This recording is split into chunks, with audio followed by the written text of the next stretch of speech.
We will be recording this session today. Again, for those that may be just joining us for the first time, my name is John Bass. I'm the Chief Operating Officer with AESA.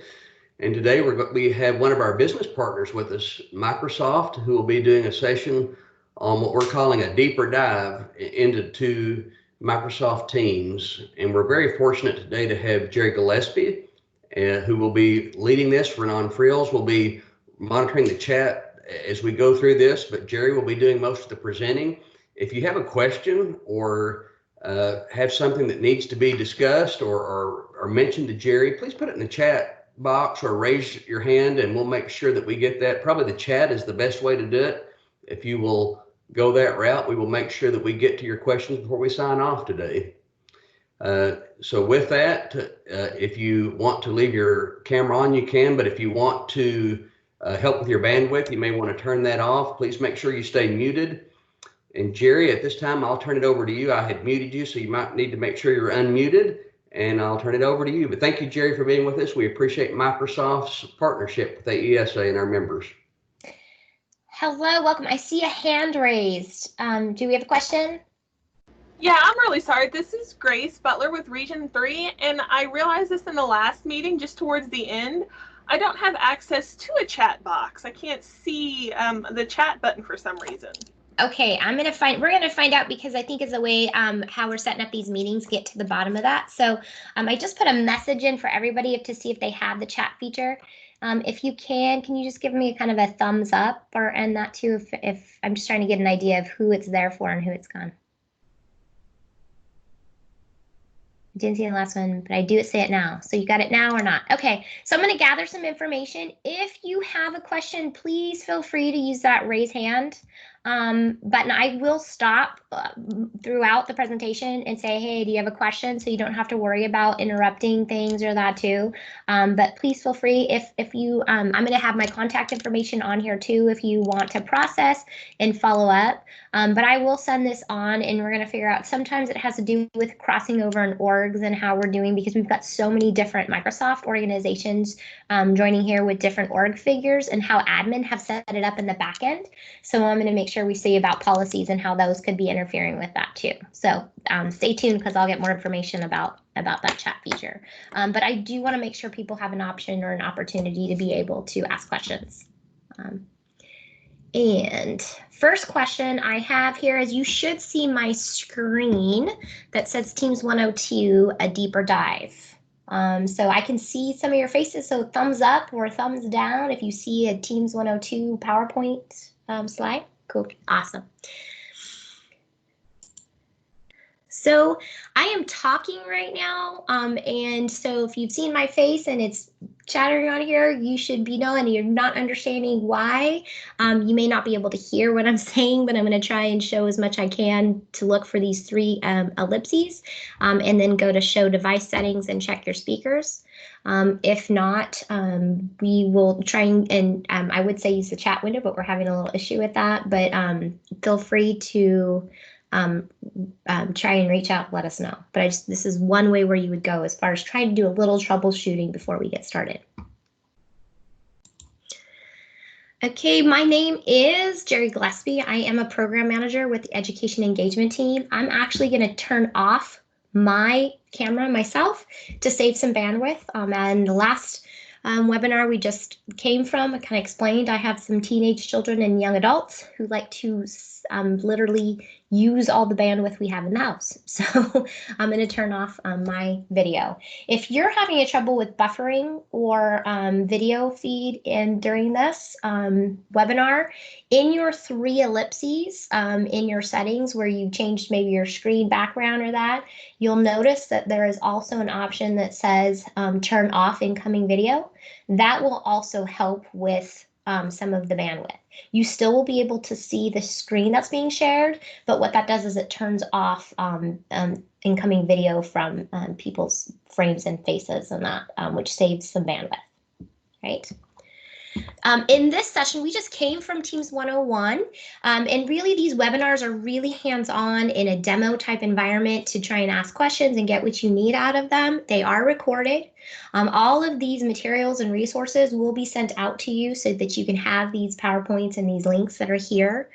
I am a program manager with the educational engagement team. This is a worldwide team. We support any kind of outreach or engagement for customers and partnerships using Microsoft products. I'm actually new to this team because right about in February, I made a career change. I actually am coming from education for the last 23 years as a classroom teacher, instructional coach, vice principal, principal, and then at the administrative district office level, I was the director of all instructional technology, supporting the 58 buildings in our district with my team. Could not do it alone. I had an awesome team that I worked with. However, like a lot of the service agencies and what you work and support, we actually supported the entire district as far as I like to say the business side of education. So all of the special services, professional development, HR, finance, purchasing, all of those pieces that we also needed to have that system fit in with the education and the instructional side of what we were doing. And especially with the autonomy in our district, a lot of times it felt like I was supporting 58 individual little districts, depending on their progress or where they were with their technology. So just been rolling out teams and working with teams for the last 4 years. As we go through this webinar, I'm going to actually add on and dive a little deeper into what we did in the Teams 101 that we just came from. Along the way, I'm continuing going to give examples from how I use this in my professional experiences or best practices and what I found. We are going to tackle in this webinar, we are going to look at meeting online, so different kinds of meetings, assigning the roles, managing more about those channels and tabs in a team, creating private channels, and then announcements, how to use that. And then, like I said, sharing some stories about some best practices and settings that I'm going to try and maybe point out along the way that will be helpful. If you attend any webinar session with me, you're going to see a slide that looks like this because, again, I know how valuable your time is. If I asked an educator anywhere globally if they, what they need more of, they would always tell me time. I want this to be something that's meaningful for you and that you get the information you need and that you can engage and ask questions. If I cannot get answers for you today, for example, like the chat issue right now that we just dealt with, I will for sure get some more answers and follow those along so that you get what it is that you need. Please keep your mic muted so that everyone can hear and follow along.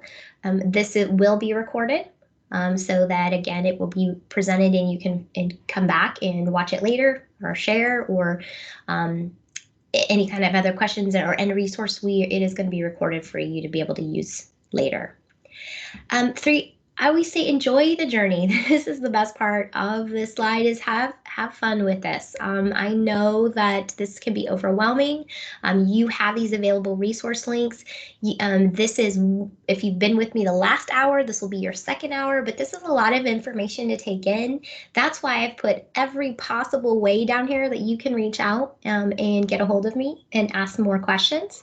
Renan is also here from Microsoft, and she is phenomenal too about getting the resources or questions that you need. And of course, John, Joan, and Anne know how to get a hold of us from AESA. So you've got lots of outlets to be able to reach us.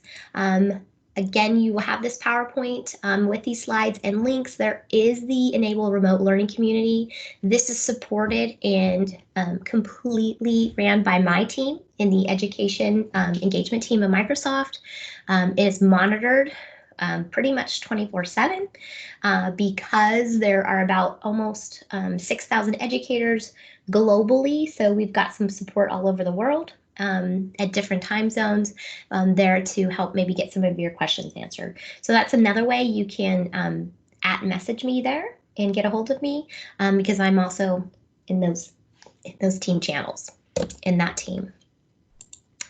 And we are going to talk about setting up our workstation and getting set. So I'm going to go ahead and get out of this PowerPoint. Here, that's the last PowerPoint we don't need, and I'm going to go back to a reset of our teams.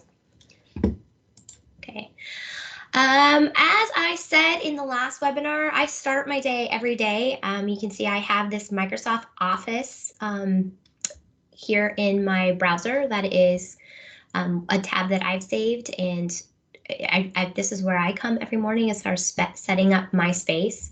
If you go to www.office.com and you have an Office 365 account, work or school account, this is going to go ahead and bring you into this page. Why I start here is because although Teams is the hub for all of this, and it's an amazing collaborative communication tool that we're going to, of course, dive deeper into, it is all these applications working together in this Office 365 that can help you create a system of support, of communication and help. And along the way, if there's any more here that we want to learn more about, I'm definitely with you in that journey if you want to see how these can all tie together, because it's the power of all of these 365 applications that come together in Teams that really can create something that is supporting your system from, like I said, the business side of education down to the instructional needs of the districts that you're supporting. Okay, I have in here, I'm going to go ahead and click on Teams. I usually will open my Outlook, which is my mail, my calendar, and have all of those applications open in the morning so that I can go back and have an efficient type of workflow during the day. You can see up here in my browser windows, I actually have 3 different Teams open. It's still the same program, but I could have that application open multiple times and be able to jump into different meetings. Teams will allow you to do that. I don't suggest, of course, that level of multitasking, but I have been there. But when I needed to maybe check in on things once in a while. So as we come down to our Teams, in our last session that we reviewed, we discussed how this over in our far right hand is our profile menu. That's where you can go ahead and adjust all of your profile settings for the day. Make sure you have your status set where you would like it. I'm on Do Not Disturb because I'm in a webinar. But this is something that if you want to check and come in and be able to make sure that you're ready and everybody can see how to get a hold of you. If you are in Do Not Disturb, it is hard for people to be able to call you in a Meet Now or to get a hold of you right away, because the Teams is letting them know that you just don't want to be disturbed right now. So that's why I always say when you first come into Teams, making sure that your setting is where you want as far as your status. If you reset status, as we learned in the last one, you can see it says I'm available right now because it's a different part of it. I've got a meeting scheduled on more of my Microsoft angle versus my demo tenant. I'm going to go ahead and put it back in Do Not Disturb. We talked about how to join or create a team in our last settings, and then talked about the settings and the cogs of Teams. So I'm going to actually dive deeper into, once we have our teams set up and we've joined and we've created the team. Where I left off and started to touch base was about how to create a team, and we talked about these different levels of teams and their functionality. This class team, for those of you that were in that last session, we said this is really that learner facilitator type team. I use this for all of my PD type sessions, professional development, just being able to have that facilitator learner type of team. And I'll show you an example here of what I meant by that. Professional learning community team is based off the work on professional learning communities, and it is has information in the OneNote that's there that is based off the research of Dr. DeFore and that group about professional learning communities. It's a great resource that if you have new teachers or new members or new staff members that are new to a professional learning community, the OneNote that comes with this team is filled with resources about how to set up a professional learning community and the roles. Staff team. As I mentioned in the last session, a staff team is really something where people get a little confused because they think we are a staff, we're working here together collaboratively, so we would naturally be a staff team. But really this is designed to be more of a manager or a supervisor to a member type situation. So for example, a principal to teachers, a director to a director to principals, or superintendent to executive cap, or something where there's an oversight kind of a process.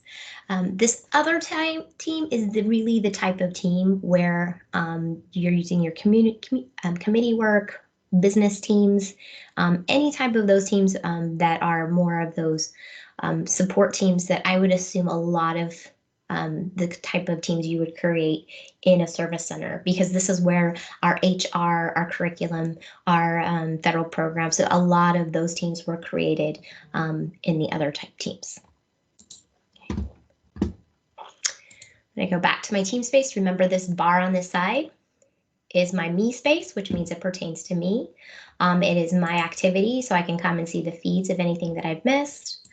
And then, of course, if I had a chat here, I would have some indicators there that would show me with a little red number circle letting me know if I had a chat that I hadn't seen. Okay. I'm going to go ahead and jump into an actual professional learning team. This is a class team. If I wanted to make sure and understand the type of teams I had, at the top here, we have this filter icon, which is the filter way to filter those teams. If I select that, I can see what type of teams I have set up as classes, and it's going to let me know because it's going to go ahead and filter out to those. I can see PLC teams. I can see that staff team. You can see that's more of I put as an academic department, or a lot of those other type of teams that we have.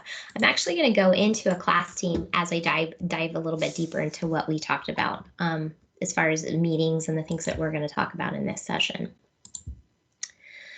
So this was an example of a professional learning team that had had a book, maybe it was more of a book study, had chapter focus areas, okay, channels that you create. These 3 ellipses are, of course, how you create channels. And this is how you're going to see this menu anytime you select these 3 dots. I like to say Microsoft has those 2 bumper stickers where right click will give you a menu. And then also you have these 3 ellipses, which gives you into your menu options. This is the menu in Teams. If you are an owner of a team, you are going to see this type of menu pop up. However, if you are not the owner, and just a member of a team, you might see a different type of menu with less features. You're still going to see some of those same functionalities in here. Okay. We went a little bit more into managing team on a higher level in the last class that or the last webinar we were in. Right now, I really want to talk about channels, and we're going to talk about tabs. Right. Each team, and just to be able, since a lot of times people would ask about how they were going to decide how to, what their team would be made up, or how they should actually design or put together a team. I like to think of a team as that file cabinet in the back of your office or on the side where we used to keep everything, right? One thing, if I moved classrooms or moved anything, everything in that file cabinet went with me, right? Your channels that you have inside of a team are more of those how you would sort information in the file cabinet drawers. For example, here, if I was looking at chapter on focus area 1, it's going to be separate from focus area 2 and 3. Why that's important is because it allows you to switch kind of ideas, content, and information that is sorted the way that people can find information easier. So if you are trying to communicate or collaborate with multiple numbers of people, how clear or the kind of clarity that you can get to your channels is going to help your end users be able to use their channels or the information on the other side. So for example, if this was a school team, I might have something about maybe if I was going to do, or a federal programs team and a resource team, I might have a PD resources part. I might have federal compliance, a channel. I might have those different types of channels depending on how to find information, budgets, how all of that kind of information is different in the type of information that they need. Okay, that's how you want to think of channels. Once you come into that channel, if I come up here, I can say add a channel. I can give it a channel name. You can, if you notice, I have numbered my channels because what that does is it puts channels in order. Using numbers, if I have a lot of channels, I'll use a numbering system like O1, O2, O3 because it's going to keep that numerical order. But what that does is it keeps those channels in line and doesn't have them bounce back and up, because what they will do is they will automatically resort back to alphabetical order. And sometimes that can change, and depending on the information I want, there might be more structure you want to that team. This is totally preference.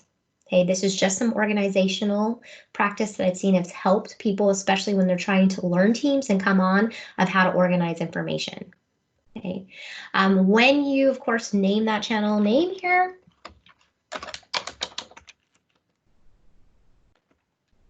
you can have a description of that. This is where I always add either the date or the information, because it's easier to change this description information without having to change the whole structure on the back end. And I will talk a little bit about that when you're creating a team, what I mean by that. Okay.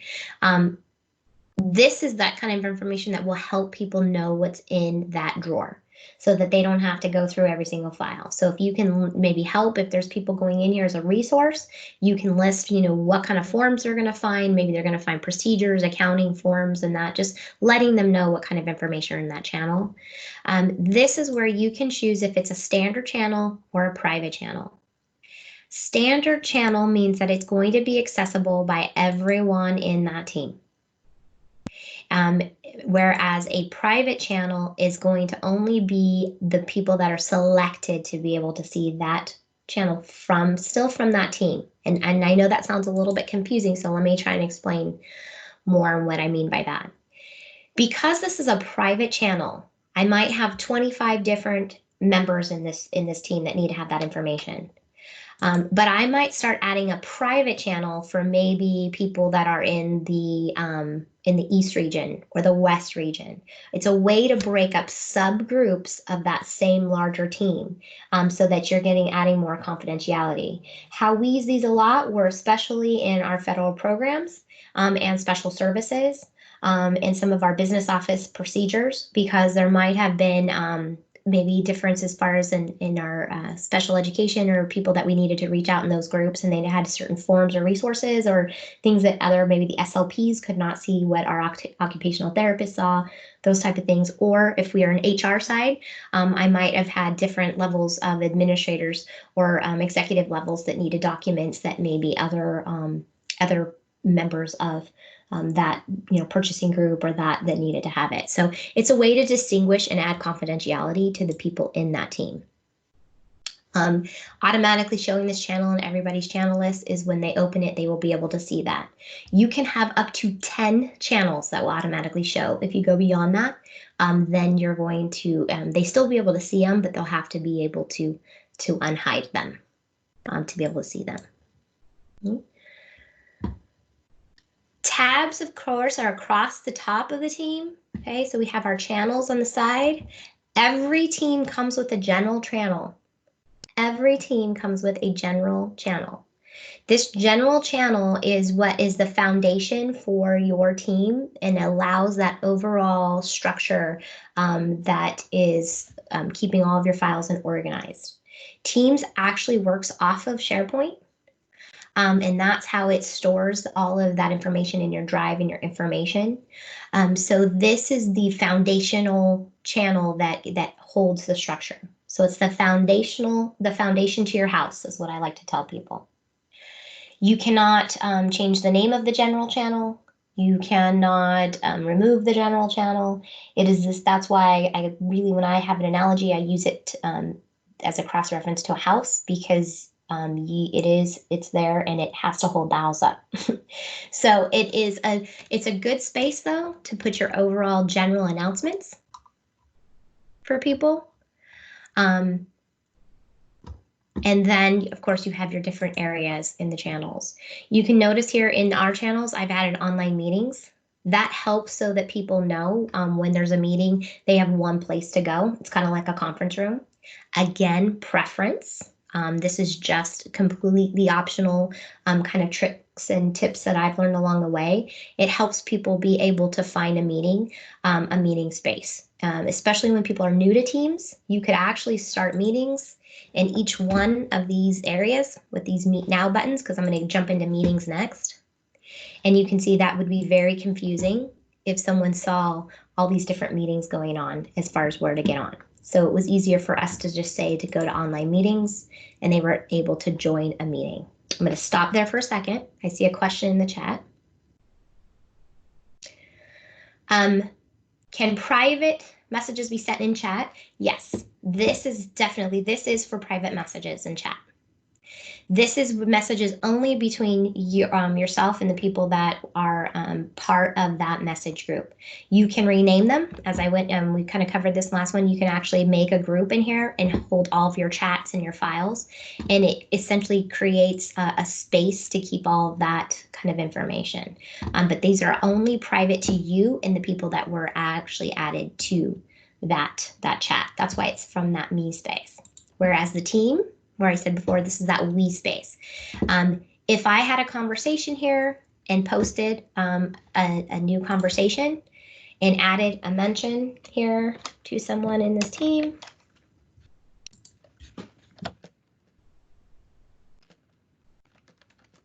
everyone on the team is going to see this message and be able to reply. Okay, so that's important to know. I used to joke and tease a little bit when I did PD sessions and say, you know, if you're going to have maybe a comment that you don't want, you know, talked about at the water cooler, I do not suggest it happens here in your team space. This is where you want to be very cognizant of who's out there, because it's, even if you've directed it at one person, it is definitely going to be shown to the entire team. That is different though, as far as in these private channels, not to confuse that. This is private space for only the members. And you can see if I hover over this private channel and I set those three dots, I can go ahead and you're going to see a similar menu. But when I put manage, it doesn't say manage team, it says manage channel. If I come to that managed channel, I only have one guest here, but you can, of course, add any of these guests or members in here. You can also make them owners of the channel. However, they have to belong to the team. They cannot just be anybody that you want to pull in from your org. They have to already be in this learning team. But when we do come to here and if I post something, it's only going to be available for the people in that private channel. It's not going to go to this entire team space.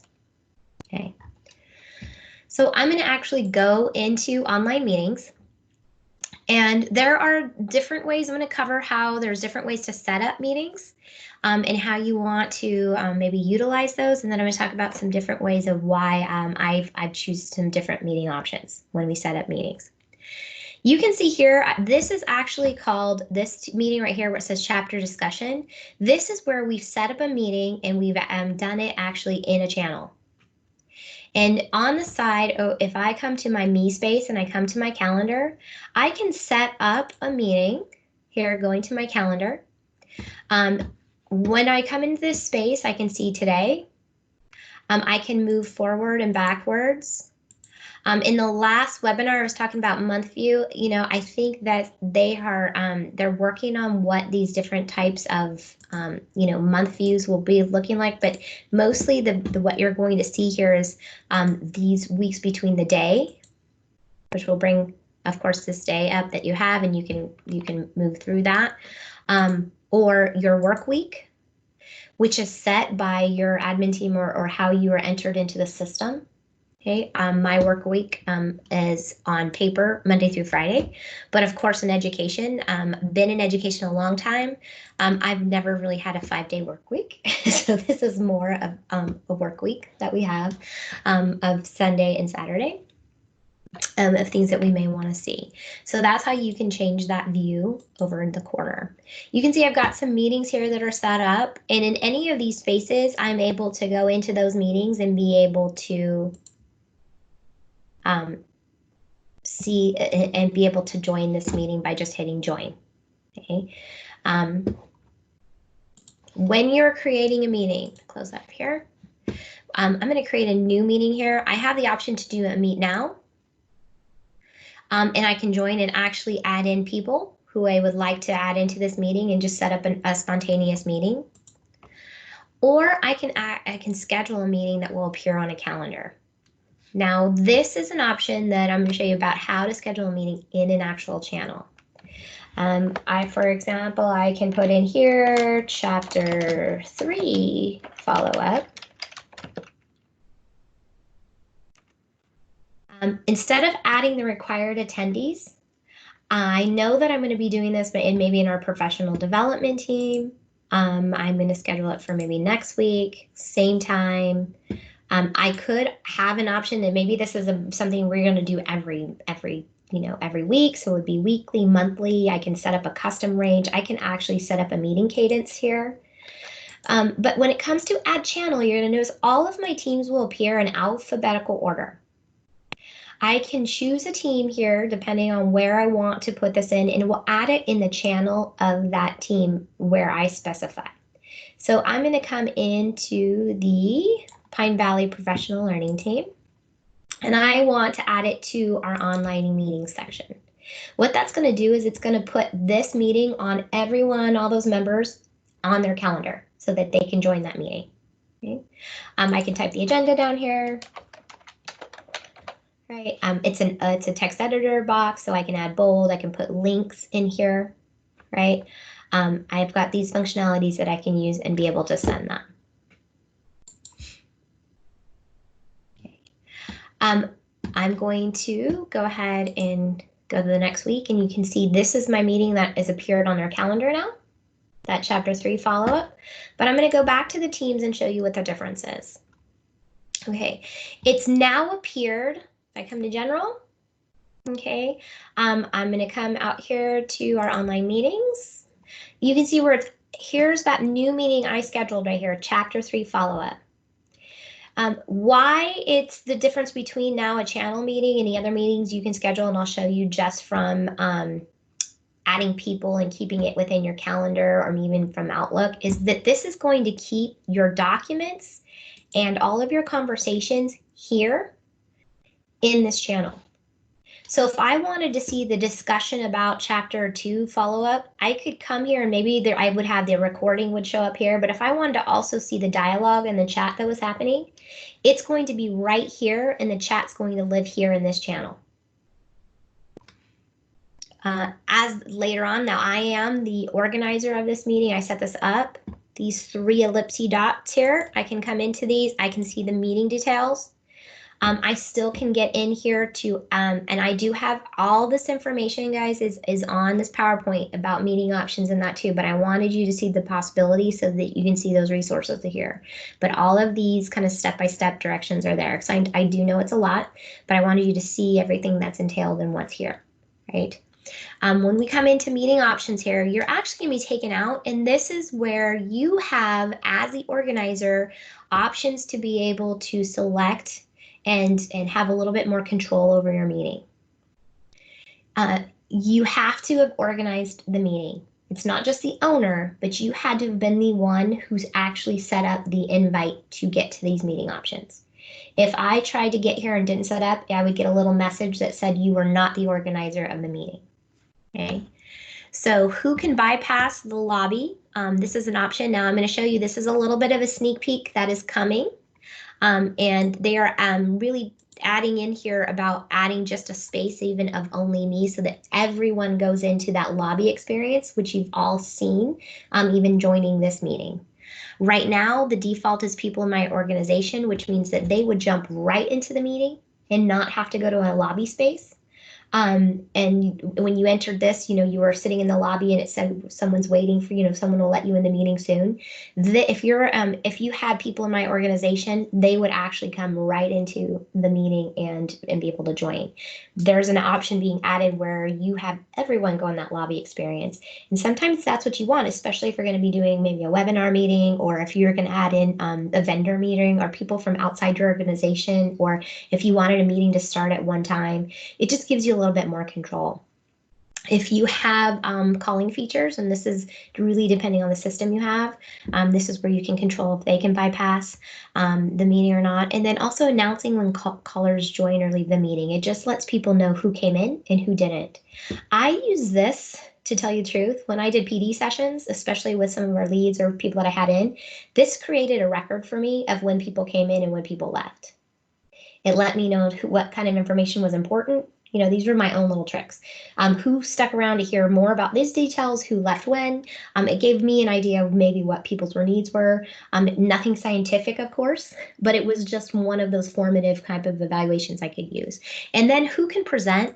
This actually changing this is allowing only me to present, which means that there are different roles that people cannot remove people from the meeting. They cannot unmute. They can't mute people. They can't take over the screen. They can't really sabotage your meeting. That's what they mean by present. During the meeting, you always have the options to change those roles. I could come back in meeting options at any time, even when the meeting's going. I also can add presenters to my meeting. So you have presenters and you have attendees. You can always change that and have presenters added at that time. Okay. If I close out that, I've got my meeting options set. When people come to join the meeting, so let's say we are here today at June 3rd at 1 o'clock. I'm going to go to Chapter 2 discussion. If I want to come into this meeting, I would select, I'm in my team, I'm in online meetings, I would select this date and time. I would hit the join, and I could jump in my meeting. Okay. If you notice, when I hit that join here, and it said join, it really just took me to that calendar box that you get even if you use your calendar. And what I mean by that is this is another way that people can use and join calendar, right? Can join their meetings. You have all your meetings here, and you go to the next meeting, and you hit join, and you can join that meeting. Okay. So that is a way to add it to the channel. Now, setting up a meeting from the calendar side, I can also just come to calendar and set up a meeting the way that I was going to before, but I can add in required attendees. So I can type in people.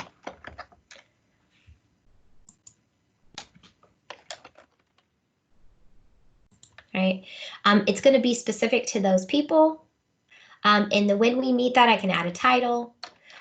It's going to set up a Teams meeting. It's going to that, but I'm not going to add a channel this time. It's just going to become a Teams meeting and maybe these specific people, right?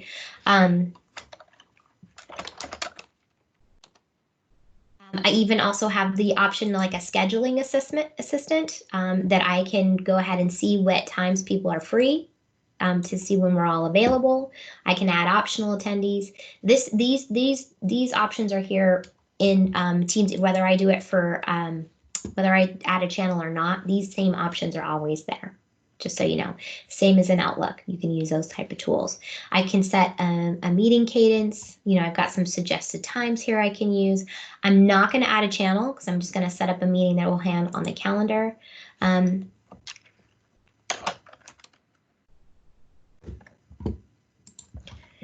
it's not going to appear. It's not going to appear now in a channel. Now, here you can't really tell a difference of how, like here, because these were those chapter discussions, you can't really tell that this is a channel or not, except for if you look at this icon right now, it's telling you that it's actually going to be held within that little file cabinet. So when you look at these, you can see the difference here of, of my meetings that were scheduled outside, like these check-in meetings that were just regular meetings that were scheduled by a calendar, and then difference between these meetings in a channel. And that little icon tells me that these are going to be a chapter discussion or that they're going to be appear in the channel discussion is going to be there. What the difference is, and I'll show you because I have an example here. In your chat, when you have a meeting here, so for example, this is a check-in meeting, you can see where the meeting started. This is where your chat and your files are going to store and all your meeting notes. You can hold the information here. The only caveat is it's always going to be in your chat. So you have to have a way, you either use your filters to be able to filter by name or find, have a system as far as your meetings. You can pull those up, those that are unread, you can filter that a little bit. You can also pin your chats by using these little 3 ellipses here. So if I wanted to actually pin this, if this was a standing meeting, I could pin it and it would keep these to the top, similar to my hidden teams and show teams. So that was a way I could find that. But those files are going to be held within this chat in this meeting space. That's whereas it's different from when you're actually in a team where you can have those meeting and those sources there. Using Outlook, and then I'm gonna do this one last thing because it ties to meetings, and then I will take some questions. Using Outlook, of course, I'm gonna go to my calendar. I can schedule a meeting here. You can see I can add a Teams meeting the same way that will actually add it to the team. I can select in here a team. I can go through that same process of inviting who I want. It's not going to allow me to add at the channel level. If I want to add at the channel level, I have to do it from Teams to add that channel. I can add a whole team here, so I can come here and I can see I can actually add the entire Mrs. Reynolds 5th grade class, but it's not going to meet in a specific channel, right? Of course, setting the date and the time, meetings cadence. This is the important part here. If you're going to do a Teams meeting, you have to use this toggle to add a Teams meeting. So when you have that,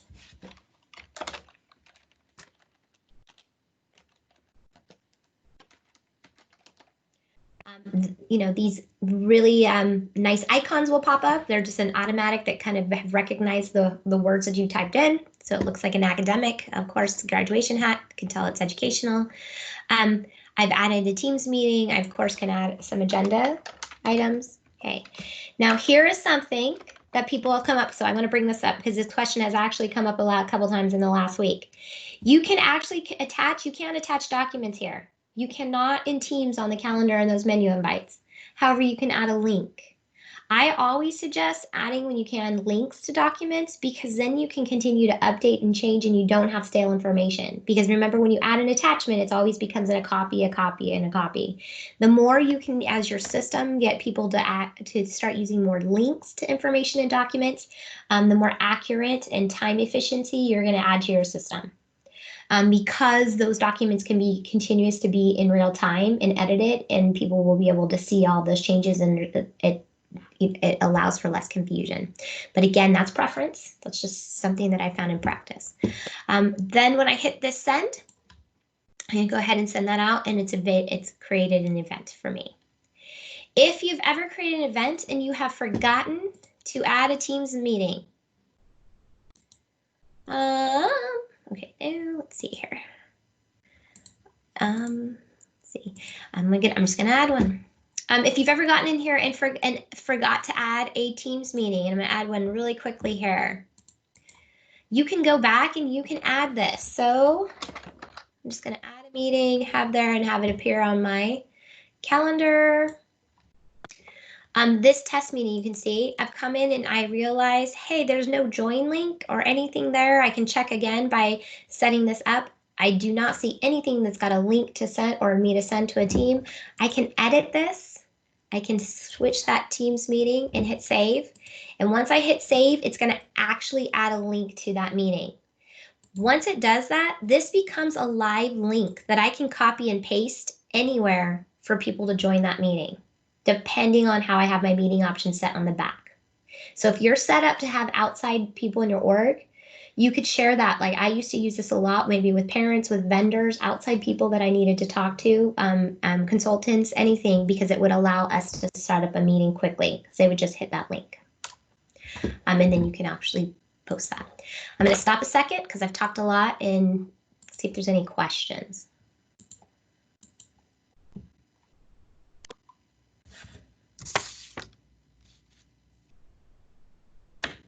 Alrighty, I'm going to dive right back in then. So we've talked about being able to pin our chat messages come through, the differences in the meetings. We talked about private channels and channels in here. I know we talked about in the last webinar, you can actually customize this area in your MeSpace also by right-clicking and unpinning different icons and adding what you would like to have in there. So if you want to put it back in, you can say put it back in, and then right-clicking and pinning it back on. Okay, you can customize this bar on the side of your teams. That's something you want to make sure you understand, because that just helps a lot with being able to have that function. The next thing I want to talk about in here is announcements. When we create a new conversation and announcement, this menu bar that I talked about even in the chat in the last, you have the option of a text editor. How it's a little bit different in the posting is you have a little bit more options to be able to make this either start of a new conversation with that text editor features, or you can add an announcement. What it does is it adds these really nice banners to the top here, letting people see that this is information maybe that you're going to be discussing.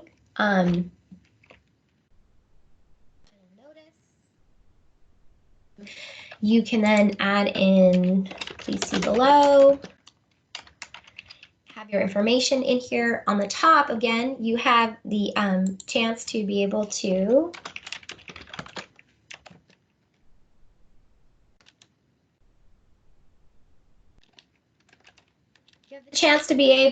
add in any kind of links, information here. And then you can, on the top here, you have some options here to be able to add some functionality to your announcement feature.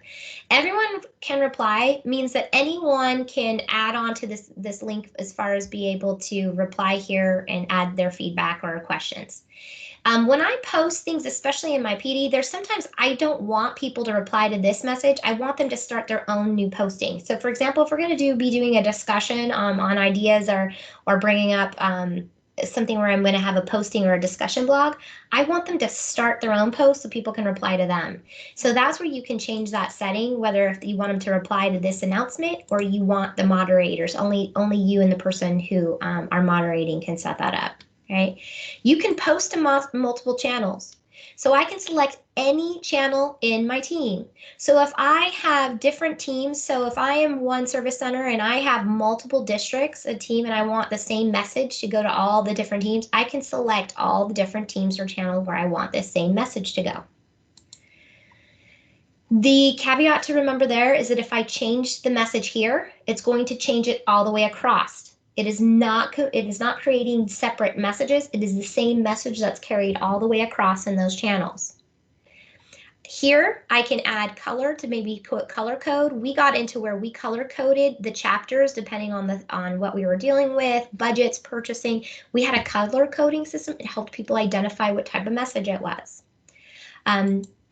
So you can add colors here. You can even add, there's some illustrations.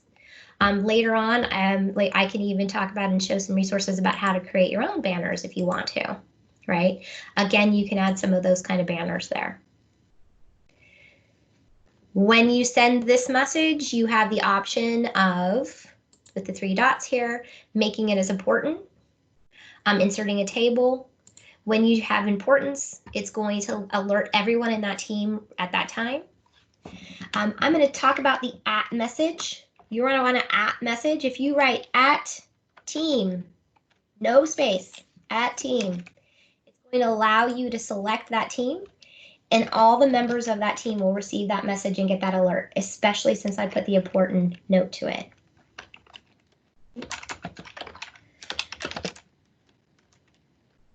If you want to have someone address them specifically, you put in that @ sign.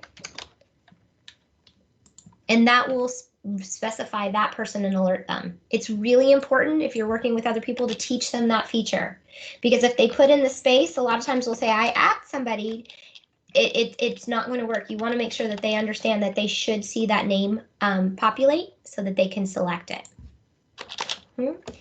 I'm going to actually post this message because I also want to show this is one of the other great features about this too, and I use this often. I now have this final notice or information that I posted. I might have a whole other group or distribution list from my email that I want people to see this message to. I can actually now come to these 3 ellipses of the same message. Is one of my options. I of course could save this message and add it to my list so I can find it later. I can copy the link and have someone have a link to it so that they can refer to it maybe later in a chat, or I can share it to Outlook. And what will happen is an Outlook box will appear and I can pull up one of my distribution lists and send out this actual message. So it's a great way to communicate that message from a team to a number of people maybe that you have on a distribution list. Right, on that. So that feature is also there. In the private channels, you cannot set up or schedule a meeting in a private channel right now. Because it's a different space inside of a space of a team. What we have suggested for people is if you're going to meet as a group, go ahead and set up that calendar invite and add people that time.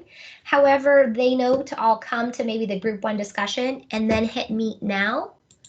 And that will allow those people in that particular private setting to meet in that space, right? Because you cannot set up right now a team meeting at that place. I'm trying to see, make sure I've got everything here. We talked about how chat is different. Oh, when you create, last thing, and then we're going to go through that because that I want to make sure people understand. When you create a team, really think about also the type of team name you want to have. Try and be as concise and clear so that if you have need or some support on the back end from IT, they're easy to find your team. So for example, if you name all your teams, region 3 resources, but you might have resources A, B, if it's harder for people to find on the back end. A perfect example, if I think about this, is if we had teachers a lot of times want to create a team and call it English 8th period. Well, in our district, we had hundreds of English 8th period classes. So as much as you can put distinguishing types of to what it is for that purpose of that team, the better that is. When you create that team, you always have the option to be able to use from existing template of a team so that you can follow that same format, right? You can make the team searchable let me go back here. You can make the team searchable so that people can search your team. It doesn't mean that they can join it. It just means that they can find it and request to join. If you make a team private, only the team members and the owners and members are going to be in that team. Public is going to be everyone in your organization. Every single person in your organization is going to be able to see that information. Your team name, like I said before, try and be intentional about it. It's very difficult to change a team name because it becomes the foundation of that team. It's like the foundation of the house. You can do it, but it's very tedious and you have to be careful about it because it sets up an entire structure to be able to pull all these applications together. Your description is where you want to add, if you want to change a date. So for example, if you have a team where you're going to be doing the finance team and you want to talk about every year, I always change the date in the description. So I would say this was the 2019-2020 annual information. And then next year I would change the description and still keep the team name the same. Okay, I'm going to go back to our PowerPoint for today and wrap things up. All right. Again, I have Microsoft resources here. Going back and forth. I have Microsoft resources here with support to a lot of the information I gave you today. There is information of how to reach and connect with me. There are tips and teams here, including the educational guide that you can, quick start guide that will give you some information to be able to access. I talked about those virtual meetings and difference in the channels are here, how to schedule those meetings. There's actual insights that you can dive deeper in using those class teams, like if you're doing a professional development class that allow you to see about the assignments and the members and just the analytics behind the team. So I offered some information there. The MEC Education Center is a wonderful place to find courses and information, especially if you're trying to provide resources for people that you're supporting. It's at their own pace. It's easy to be able to find more information, and it's completely geared with with the why behind some information there. And then, of course, the tips that I have, I left in about the me space and the we space, just talking about the different places of that, how to, again, review those saved messages in your profile. When we hit that flag, you hit saved, it's going to give you a list of those messages. Talked about creating the teams and the things that we had there. Here's an example of that structure I was talking about of numbering our teams when we did channels. We covered that. That's just an example of some of the teams that we have, how you can actually share and request control and have someone see your screen, or you can take over another screen and show them how to do something. Again, and then all of the meeting options that I went over explaining, because I know that is there. I just went in and talked about different meeting options. We are continuously trying to improve this experience for users. So as this change, I will keep up that information for your members and making sure you get the right information. And before we go, just remember, any type of this is we have these webinars and these presenter courses. For example, like this was that direct instruction, trying to see like what are the possibilities, being able to see what's there and learn more about that, be able to take a second look. We also have here that on-demand self-guided support where people can come back and be able to review and maybe find out some more questions or process information.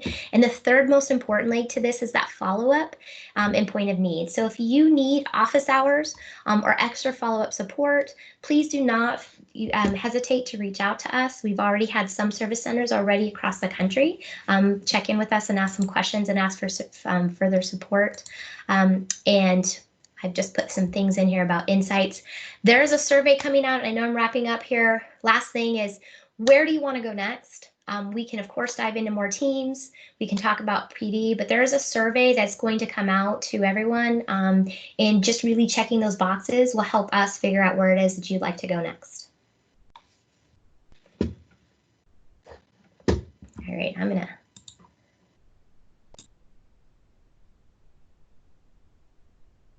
Very good.